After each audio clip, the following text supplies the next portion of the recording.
You so much for that kind introduction, Gerald, and I'm so happy to be joining everyone today. I attended the Jefferson Fellowship in 2016, as Gerald mentioned, and I also, the same year, also participated in a fellowship through the East-West Center to Taiwan. And there was the notable thing, well, several notable things about both of those fellowships. But for relevant to me, to where I am right now, I'm in Taipei. My first time to Taiwan ever was through the East-West Center in December 2016. And I loved it so much when I came and visited here that I decided later to come move here and to live here. So part of the reason I'd say that I am here in Taipei right now is because of my experiences with the East-West Center. And I'll also add that I previously lived in China for 4 years. But my very last time in China was the Jefferson Fellowship in 2016. And that's because a couple of years later, I was banned from China. But I'm really grateful to the East-West Center for that, the final experience that I had in China, which was a wonderful one with great friends that I've made and some of whom I stay in touch with. So really wonderful to come back, at least virtually, and see some familiar faces and meet some new friends. Today, I will be talking about my new book, or a theme from my new book, which I published in August.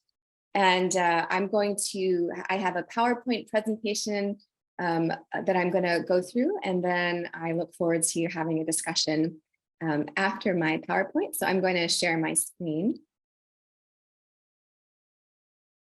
Okay. This is, today I'm going to be talking about a term that I call authoritarian economic statecraft, how that relates to the US embrace of neoliberalism. But here's a photo first of 2016, younger, simpler days, when I think this was the Friends of the East-West Center when they hosted the reception for us about 7 years ago.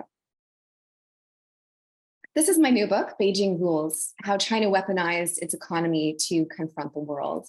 And if you're interested in reading more from that book after my presentation, it's available for order on Amazon, and it's probably also at your local bookstore if you want to support your local bookstore. It was a game and we lost because we didn't do several simple things. We didn't create our own class of capitalists. We didn't give the capitalist predators on our side a chance to develop and devour the capitalist predators on theirs. This is a quote from Gleb Pavlovsky, who was a longtime confidant of Vladimir Putin, on why the Soviet Union lost the Cold War. And I put this here because the Chinese Communist Party has worked very hard and very consciously for several decades now to avoid the mistakes of the Soviet Union. And this is a key mistake that they made. And Putin and Xi Jinping are best buds, or authoritarian friends. Putin's perspectives inform those of Xi Jinping.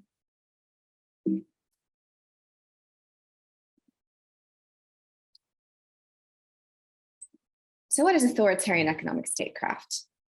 Let me talk a little bit about the nature of power. So in the latter half of the 20th century, US global power was based on the tripartite foundation of our military dominance. So our military dominance, diplomatic alliances, and our economic and financial strength.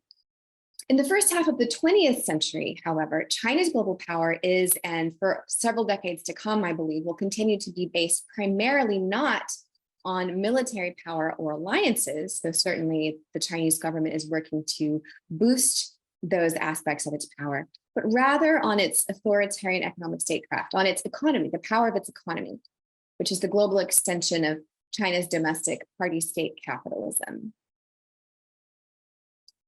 Let me do this real quick. So just to go through some terms I'm going to be using, authoritarian economic statecraft, and this is a term that I sort of, I guess, came up with for the book, although I didn't come up with the term economic statecraft. William Norris, in his 2016 book, Chinese Economic Statecraft, defines economic statecraft as state manipulation of international economic activities for strategic purposes. I add the word authoritarian to specify that China's use of economic statecraft is tailored to achieve illiberal political goals, not just to pursue neutral national interests.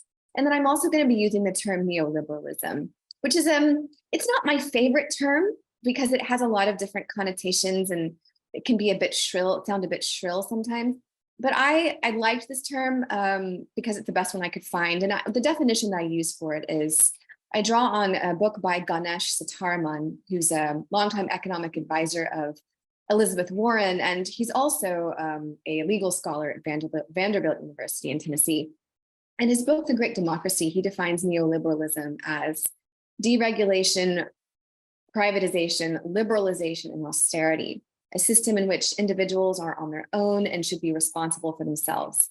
Instead of governments, corporations, and unions balancing the interests of all stakeholders, the primary regulator of social interests should be the marketplace. That's how he defines neoliberalism.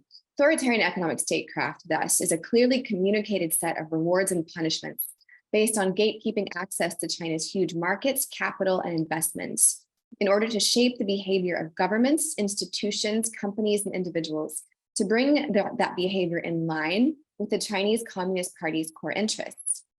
It's the international extension of what some scholars now call China's party-state capitalism, referring to the leading role that the party now takes in directing vital sectors of the economy at key political moments.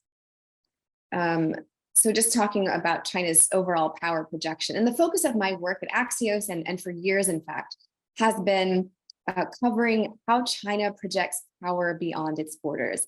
And why do I write about that as a China journalist? Because I'm banned from China and I can't report on China from inside of China, though I wish I could. So I have now focused for about 7 years on how China projects power abroad. It does so through its economic statecraft, through its espionage and a growing global security state. And that's one way that it perpetrates transnational repression. Through its growing diplomatic power, especially as that has been extended through the Belt and Road Initiative, through propaganda, censorship, and online information operations, through military power, and growing regulatory legal power, and through ideological power. And at the end of this presentation, I'll talk a little bit about what I mean by ideological power and give an example of Tanzania. So what are the key concepts of the economic argument of my book? China has learned how to use markets as a vector for its illiberal political will. That means that corporations, governments, and others are increasingly incentivized to act in accord with China's bottom lines. Businesses that censor, that ignore genocide, they're acting rationally and in accordance with how neoliberal frameworks have conditioned them to act. You know, there's been, and I'll get into a lot of examples later on of companies and governments, censoring on behalf of China, and they still, they will be named and shamed oftentimes if that's become known, but they still do it. And it seems so shocking, but they're acting rationally according to an environment that has been set up for them. Neoliberal policies are designed for a system in which markets have either a neutral or a liberalizing function, and in which states exhibit political restraint in the use of their economic power. A system in which the primary regulator of social interests is the marketplace has few defenses when the marketplace itself has become a mechanism for direct political influence by an authoritarian regime. And what's the solution? Of course, I'll get into more detail on all of this later in the presentation. Very basic concepts. The US cannot fight China's authoritarian economic statecraft with neoliberalism, as it has been practiced up to this point. The US must fight economic statecraft with economic statecraft in both the domestic and international arenas. And I have a three-pronged solution. Reduce exposure, not eliminate exposure, but reduce exposure to China's markets and capital by selective economic decoupling in certain key industries. Impose direct and clear costs on China every time it exercises this kind of power.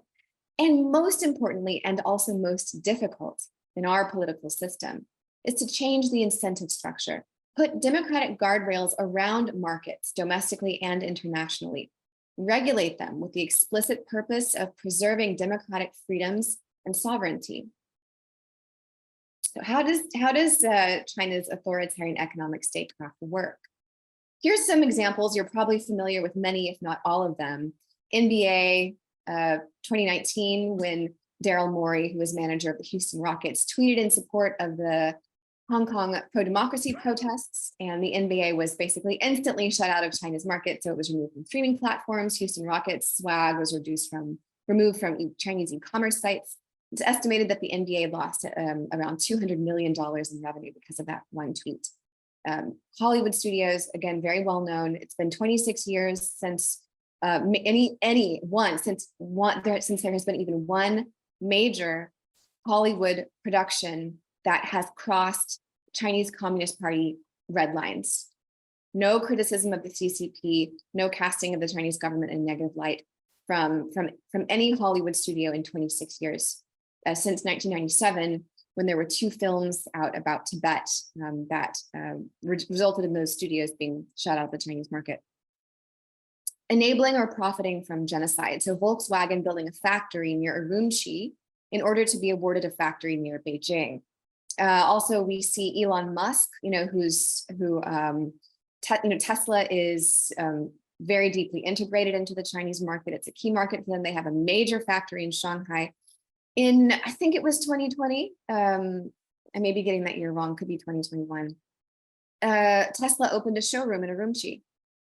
Why would you do that? How many billionaires are there in Urumqi? They did that clearly to curry favor with the Chinese government, despite the fact that there's an ongoing genocide being perpetrated by the Chinese government in Xinjiang. Geopolitical coercion, so shutting out Lithuanian imports. So in a couple years ago, the Lithuanian government decided to improve and strengthen its unofficial relations with Taiwan. Now, Lithuania does have diplomatic relations with Beijing, not Taipei, but they decided to get closer to Taiwan. As a result, the Chinese government effectively placed secondary sanctions on Lithuanian manufacturing components. So Lithuania doesn't have a lot of direct trade with China, but they do, sell their components to a lot of, for example, German companies that do export to China.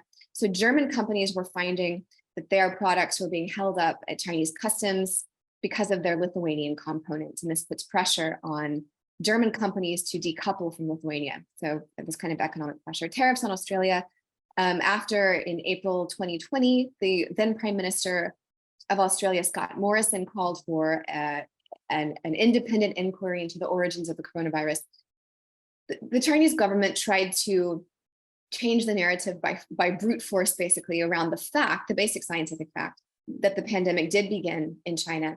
And it became essentially a new core interest for the party to shut down any kind of basic scientific inquiry into the pandemic.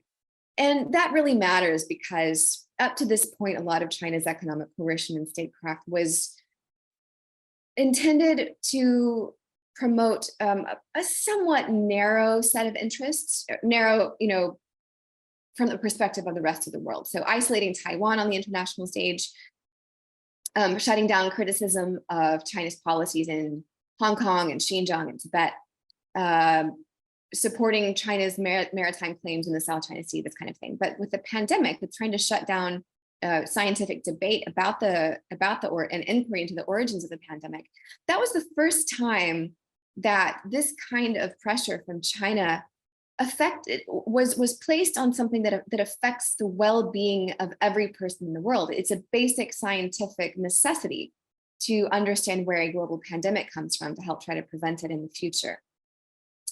Defense. So it's this another thing about the way that China's economic coercion in this way is that sometimes it is referred to as China's extraterritorial censorship, as though it only affects speech.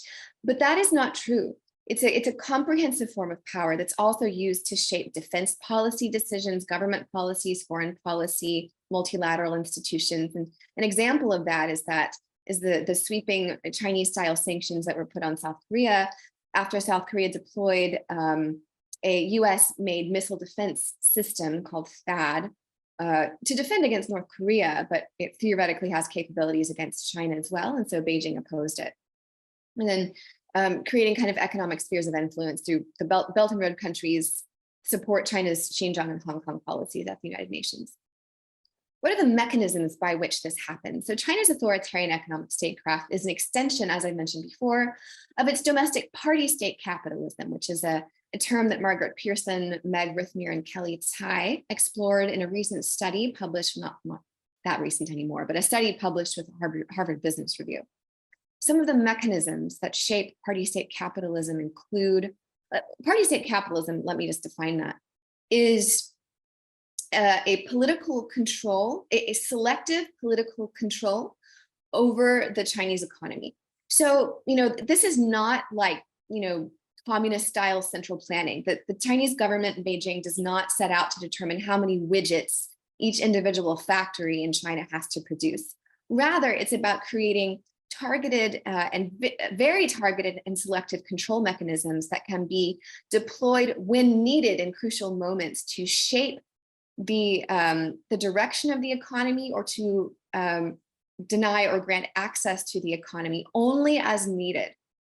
And so that allows many Chinese economic actors, businesses, and individuals a lot of freedom sometimes to make market-based decisions, but at other times they are forced by the government to de-invest in some things, or to not export to certain places, or to not import certain things based on China's economic but political needs.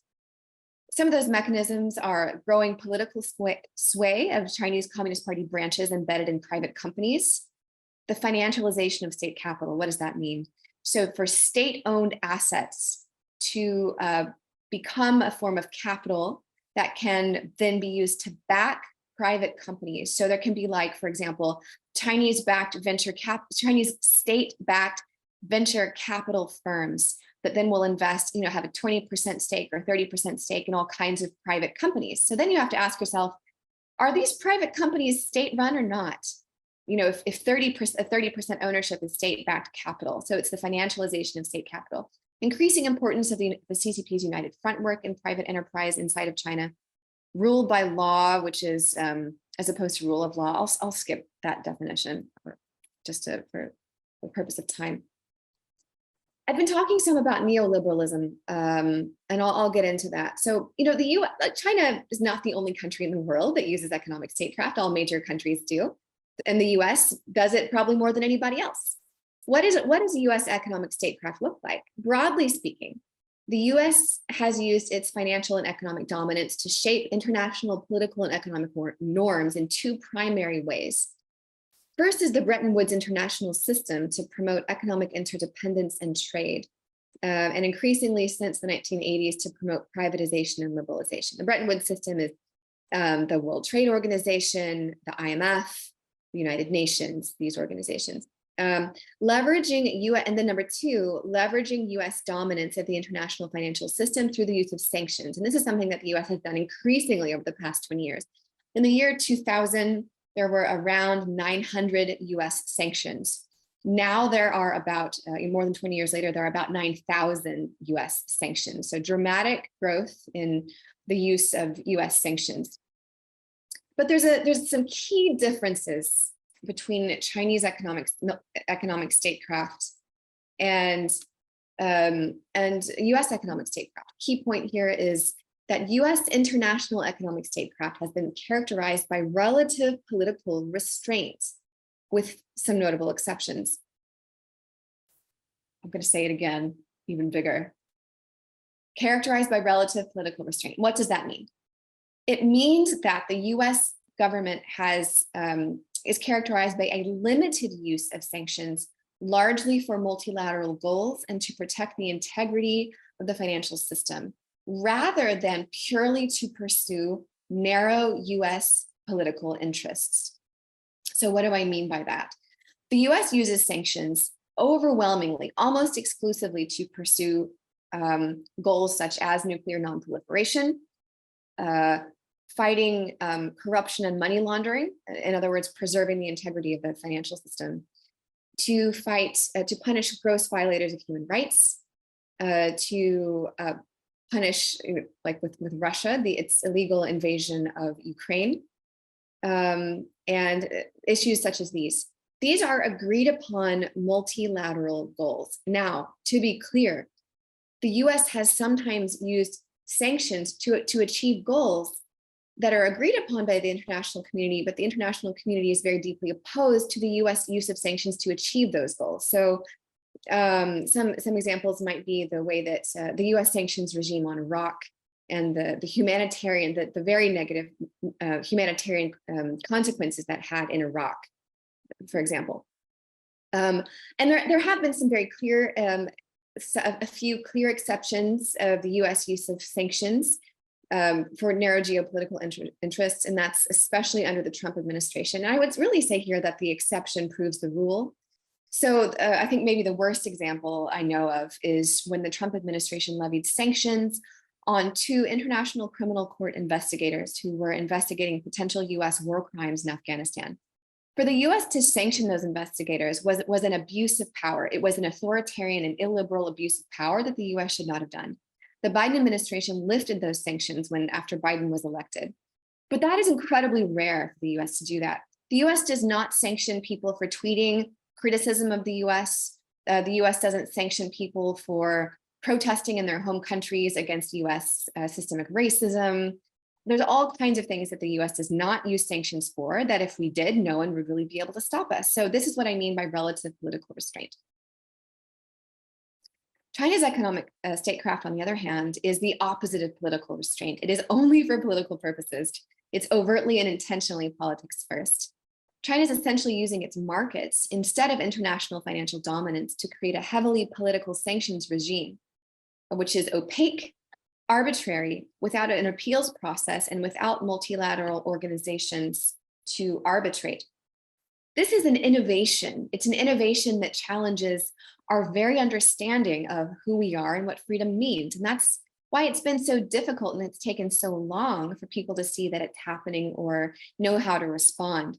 Now, in the past year or two, really 2 years, the term economic coercion has become much more common. People are using that now commonly to talk about the way that the Chinese government does this. But 7 years ago, 10 years ago, even 5 years ago, there wasn't an agreed upon term.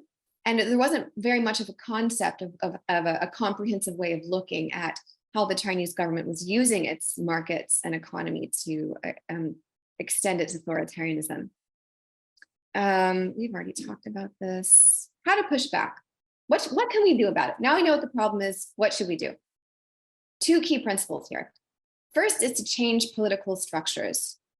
In the US system, especially after the Supreme Court decision, Citizens United, money is speech. Okay, money is speech in our political system.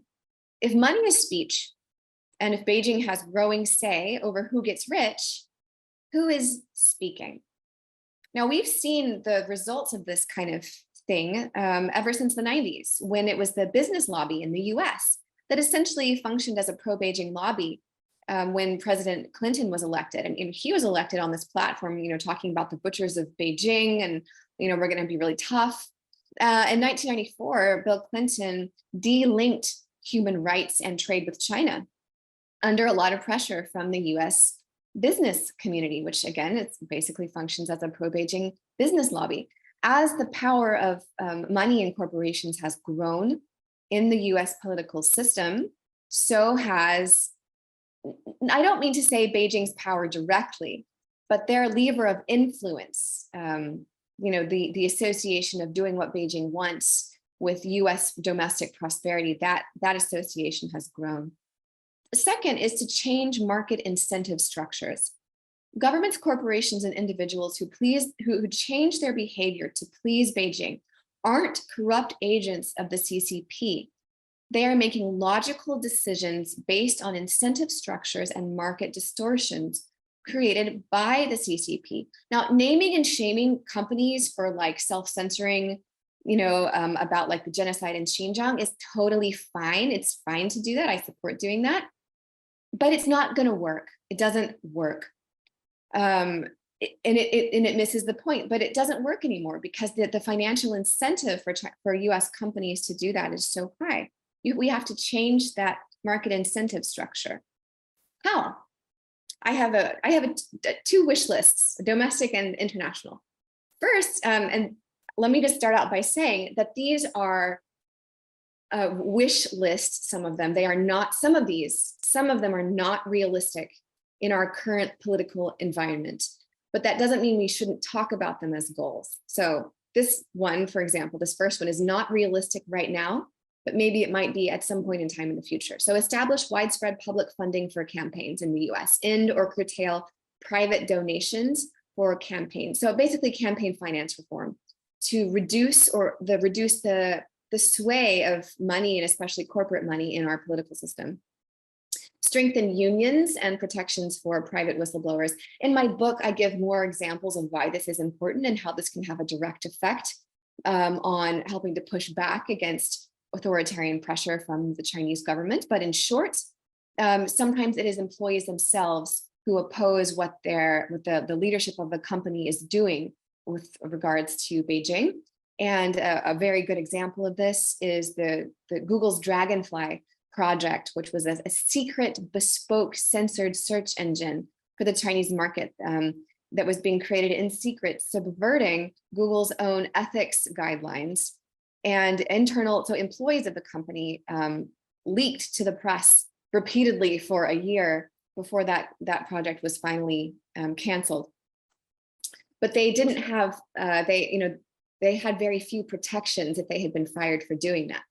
So another one, this is much more realistic. This is a much more realistic goal. Strengthen FARA registration. FARA is the Foreign Agents Registration Act, which requires that individuals and companies who are acting on behalf of a foreign entity to lobby or to message the US public, to advocate publicly in the US, must register and provide public disclosures about their activities to the US government. It doesn't prohibit what they're doing. It just brings a degree of transparency so that we know who's behind this messaging. But it's quite vague, FARA registration, for the law, so strengthen FARA registration. But more importantly, create FARA registries at the state levels across the US. FARA is only a federal regulation. States don't have it. The Chinese government does it, and Chinese state-owned enterprises do a ton of lobbying on the state levels in the US, and there are no FARA registries for the US. So if you're like a Chinese government official, or you're not a government official, if you're acting on behalf of a Chinese government official, or you're acting on behalf of a Chinese company, and you're lobbying state lawmakers, you don't have to tell anybody. There's no public disclosure that you have to do. Or better yet, make it illegal to lobby on behalf of an authoritarian foreign government. It's not currently illegal to do that. And then create a legal framework to regulate and limit compliance with authoritarian foreign government demands that require political censorship or enable genocide. One way to do that would be to sanction Chinese companies that are complicit in creating the censorship architecture in China. So sanction Baidu, sanction Tencent. That would create a halo of deterrence for US companies around the idea of certainly partnering with those companies or censoring on behalf of demands from the Chinese government.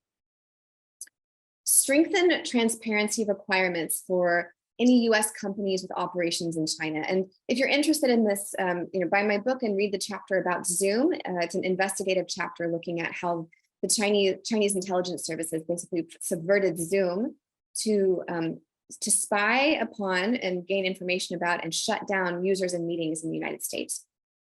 So I would want to see a transparency requirement that would require US companies to publicly disclose if they have ongoing communications with any office or liaison of Chinese law enforcement or security services, and to disclose specifically which offices they are in communication with. I also would like to see an updated version of the Fairness Doctrine, which was scrapped in the 1980s under Reagan. The Fairness Doctrine required US news outlets to present both sides of an argument fairly. And an updated version would apply to social media platforms and would require their algorithms to prioritize fair and fact-based content, to fact-check misinformation, to remove state-sponsored disinformation content, and to clearly label government-linked accounts and content. Now, Twitter did this optionally. It created a structure to do this, which was then completely dismantled when Elon Musk took over. And this gets back to my point about, neoliberalism. So the idea of a very lightly regulated economy. If these measures are opt-in, like, oh, we just let companies do that if they want to, then they are also opt-out. And these protections that Twitter created to help create a healthier environment and push back against foreign government influence operations were just erased in a minute because they weren't by law. They were just at the whim, literally at the whim of a billionaire. And my wish list internationally is to create a democratic anaconda in the chandelier. I don't know if you're familiar with that term. That's a phrase that the China scholar Perry Link wrote about in a very seminal essay, I think in the early 2000s, about Chinese government censorship and repression, that maybe it's okay, to talk about something that's sensitive to China. I don't like, it's maritime claims in the South China Sea. Like maybe that's okay, or maybe you'll get your head cut off. It's like maybe they'll come down and like shut your company out of the market or whatever. And so it creates this anaconda in the chandelier, this image of a giant snake that maybe it's asleep, but it could come down at any moment and eat you. So create a democratic version of that. What do I mean by that? It means create mechanisms that will spring into place in response to Chinese government economic coercion. So deterrence, so like punitive measures against the Chinese government, and also emergency support mechanisms for the affected countries and industries and companies. Create a new trade alliance or a trade mechanism or agreement among liberal democracies that clearly establishes illiberal political censorship as a non-tariff trade barrier, and also establishes China's economic coercion as the cause of as the reason for the existence of this mechanism. So, and they would agree to joint trade actions that immediately kick in when non-tariff trade barriers are introduced or when there's economic coercion. Selective decoupling in key sectors to diversify supply chains and basically in the minds of CEOs, help them understand, help create a reality where they're not so dependent on the Chinese market, where they know they have options. That reduces the power that Beijing has over them. Avoid new free trade agreements with authoritarian regimes and prioritize trade with healthy democracies. And then finally, stay engaged in emerging markets and developing nations. I think we're running out of time. I was going to give you an example from my recent reporting this year in July when I went to Tanzania, but I'll go ahead and skip that since we are running low on time. And that's my presentation. Well, it was fascinating, and you covered an enormous amount of territory there. One of the things that I noticed when I was reading your book is, and you mentioned, you alluded to it just now, you see a sort of qualitative change in the authoritarian economic statecraft being practiced by China during COVID. So the COVID to you was a sort of watershed event in terms of China's sort of broadening its economic statecraft activities. Could you elaborate a little bit on that? Because you go back, they were pretty tough. They've been doing this for a long time, as you say. So I'd just like to get a better sense for why you think this is that much different, I guess. Yeah, well, the mechanism is the same. Certainly, but what happened was, I think Xi Jinping basically, he looked out at the rest of the world so when we all experienced this, a very interesting collective global experience. At the beginning of the pandemic, everyone was like, oh no, poor China, what a mess. They covered it up, now there's this terrible disease, all these Chinese people are dying, oh my God, how terrible. It was really bad. Then it spread to the rest of the world. And like these, developed supposedly functional countries in Europe and the US, I mean, we just couldn't handle it, and so our countries then, we all lived through this, right? Like, facing lockdowns and dysfunction and disinformation and oh my goodness. But by that time, the Chinese government had, very, very effectively created its zero COVID policy. And they were able to, in fact, eliminate COVID from China. And so by the time, the US and Europe were kind of descending into chaos, China was, it was on the up and up. It was doing really well. And, for about a year there, as, US economy, European economies, and also certainly lots of emerging economies and countries were just really in the throes of all of this, China looked amazing. It really did. It looked like China's authoritarian governance model won. It looked like it was better because the Chinese economy was the only major economy that grew in 2020, the only one. Chinese people were living free lives, economically free lives. They weren't suffering from lockdown. They were just living their normal lives in China, and it looked great. And so in this moment, Xi Jinping seems to have made the calculus that China's time had come, that it now didn't have to hide what it was doing anymore, that it could greatly expand its ambitions, and it could make a leap while the US was distracted and the West was distracted. It could make this leap in terms of its global power. So that's what we saw, that the Chinese government decided, basically it could apply its economic coercion to something that of such great scale, and to do it in such a clear way, almost transparent way. And so that's, with the Australia case, that was really the kind of the shot off the bow, and the Chinese government has continued down that track ever since, of just being very much, just transparent about the fact that they think that they are the most powerful country in the world, or they will be very soon, and they certainly deserve to be. Mm-hmm. Yeah, but I mean, Xi Jinping has been held that position since the very beginning. I mean, it's and wolf warrior diplomacy started before COVID. Anyway, it is fascinating, but I wonder if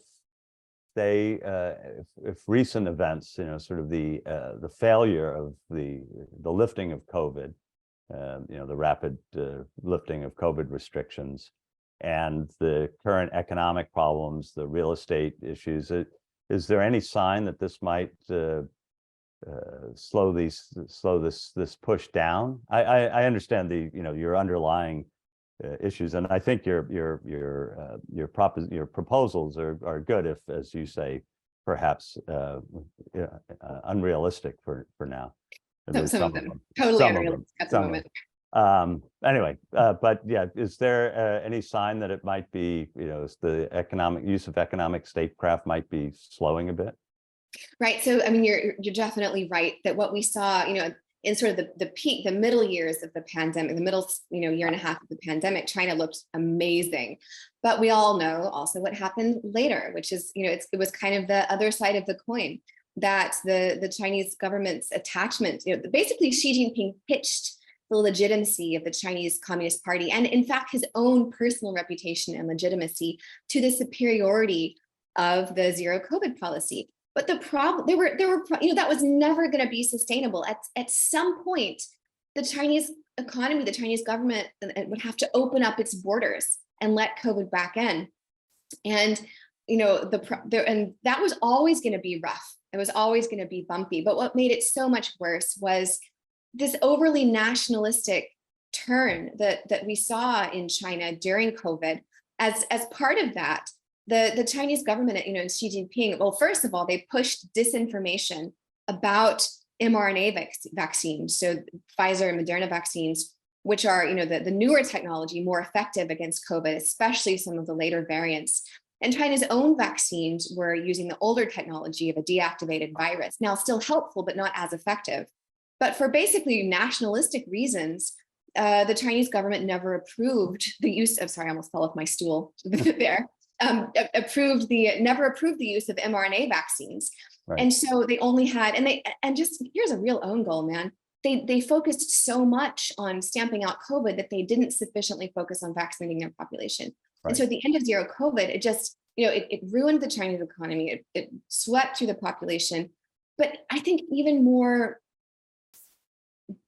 what was most devastating was that Chinese people suffered so greatly because of these extreme lockdowns, like the Shanghai lockdown, where in one of the most modern and prosperous cities in the world, people were near starvation or were worried about starvation because of these extreme zero COVID lockdowns. And what we saw in China was that there was a kind of disillusionment that people had. It's a nice idea to think that people in China are all of them longing for democracy and eagerly awaiting the fall of the CCP, but that's simply not true. Many people there believe that the CCP has helped guide China into prosperity and has made their lives better, to a greater or lesser extent. And in that way have in fact trusted the CCP to continue to do that. And what we saw from these, this terrible policy mistakes and these terrible lockdowns was a disillusionment, a deep disillusionment in the efficacy of the CCP as the rulers of China. And that's, I think, quite lasting. But to answer your question, China's economy never really recovered. It seems that we are actually now for real at the end of the Chinese economic miracle.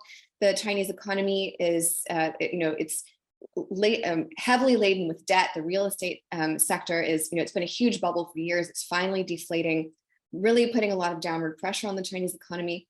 But here's, is that the end of Chinese economic coercion? Oh, absolutely not. This is here to stay for a long time. And let me give you some reasons why I think that. First of all, the Chinese economy is still growing. It's not even in recession. And it's still growing at a pretty reasonable rate compared to, a fully developed economy like the US.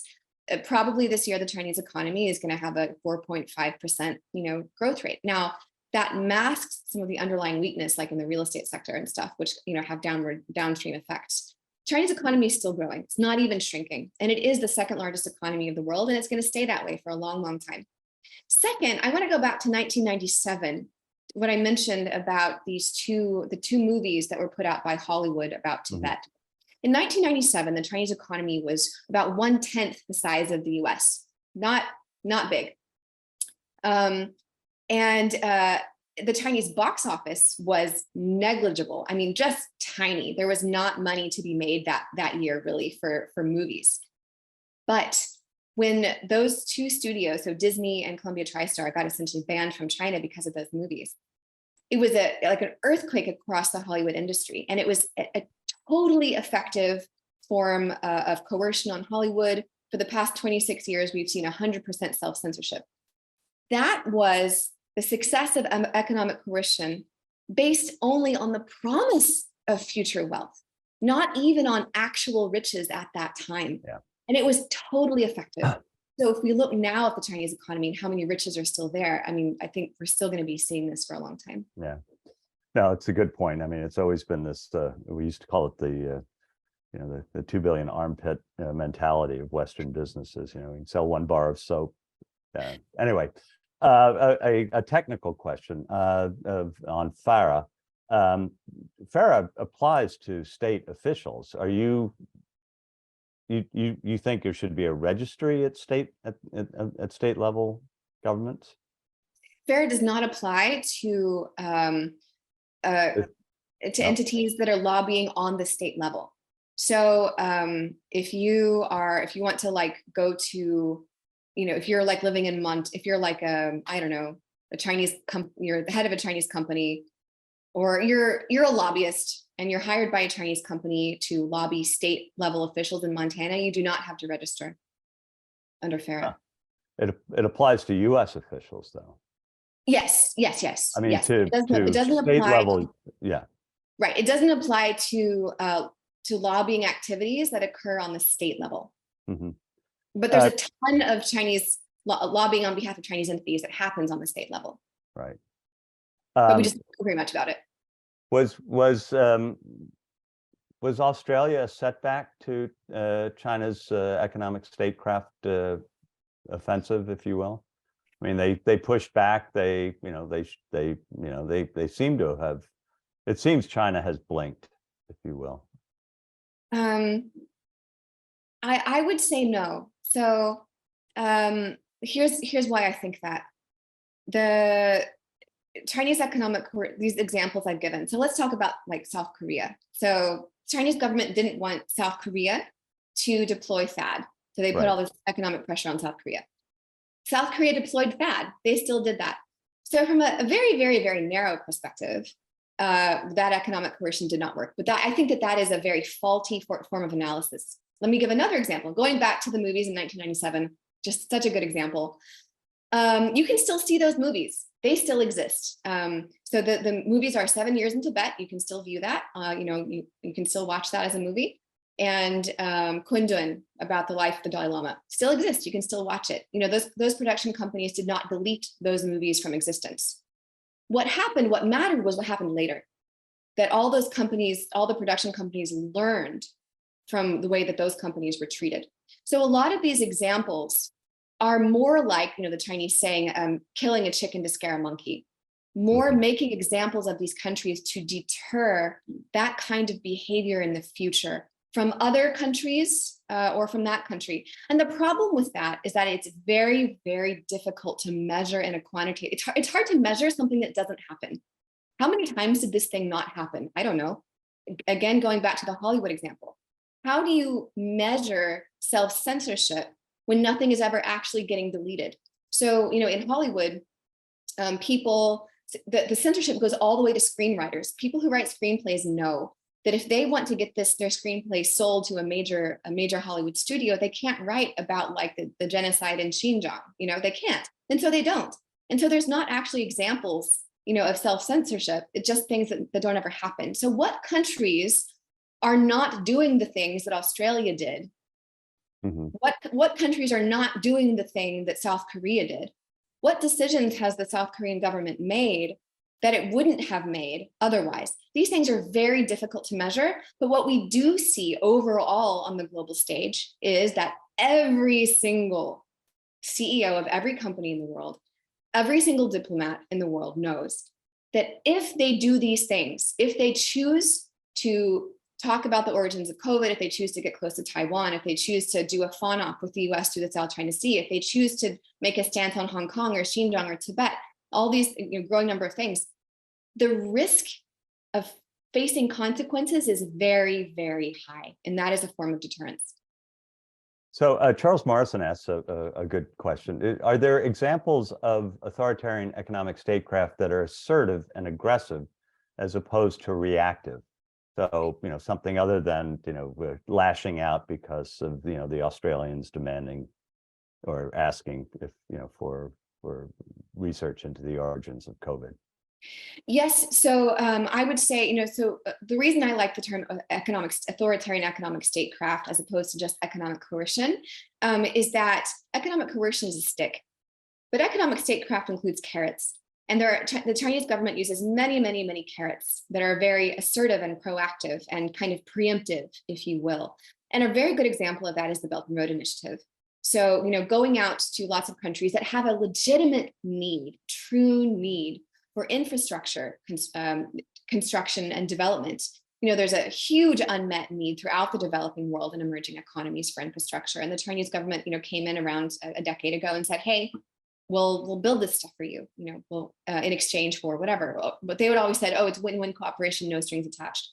This is meeting a real need.